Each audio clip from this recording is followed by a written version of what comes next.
Hi everyone, welcome back to another video.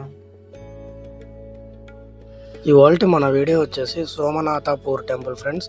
ఇది మైసూర్ నుంచి 30 km డిస్టెన్స్లోనే ఉంటుంది. ఈ టెంపుల్ చాలా ప్రత్యేకమైనది ఫ్రెండ్స్. మన లైఫ్లో కొన్ని టెంపుల్స్ చూడాలనుకుంటాం కదా, వాటిలో ఈ టెంపుల్ ఒకటి. చాలా ముఖ్యమైన టెంపుల్ ఇది. ఈ టెంపుల్ 800 సంవత్సరాల క్రితం నిర్మించిందంట ఫ్రెండ్స్. ఈ టెంపుల్ నిర్మాణం పూర్తయ్యేసరికి 58 సంవత్సరాలు పట్టిందంట. ఇక్కడ గైడ్ చేసే వాళ్ళు చెప్తున్నారు.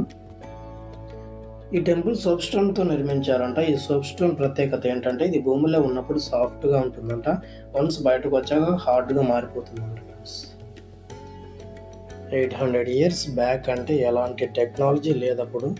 ఎలాంటి టెక్నాలజీ యూజ్ చేయకుండా ఇంత బ్యూటిఫుల్గా సీలింగ్ ప్రిపేర్ చేశారంటే అసలు రియల్లీ హ్యాట్స్ ఆఫ్. అసలు ఇంత మంచిగా, ఇంత అద్భుతంగా అసలు ఈ ఆర్కిటెక్చర్ అయితే అసలు మామూలుగా లేదు.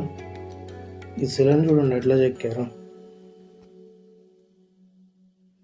ఈ టెంపుల్లో అసలు పూజలే జరగవంట, ఇక్కడ గైడ్ చేసే వాళ్ళు అంటున్నారు. ఈ టెంపుల్ ఓవరాల్ లుక్ అయితే అసలు మామూలుగా లేదు, యూనిక్, చాలా అద్భుతంగా ఉంది, చాలా పీస్ఫుల్గా కూడా ఉంది. మీకు ఎవరికైనా మైసూర్ ట్రిప్ ప్లాన్స్ ఏమైనా ఉంటే తప్పకుండా ఈ టెంపుల్ విజిట్ చేయండి ఫ్రెండ్స్.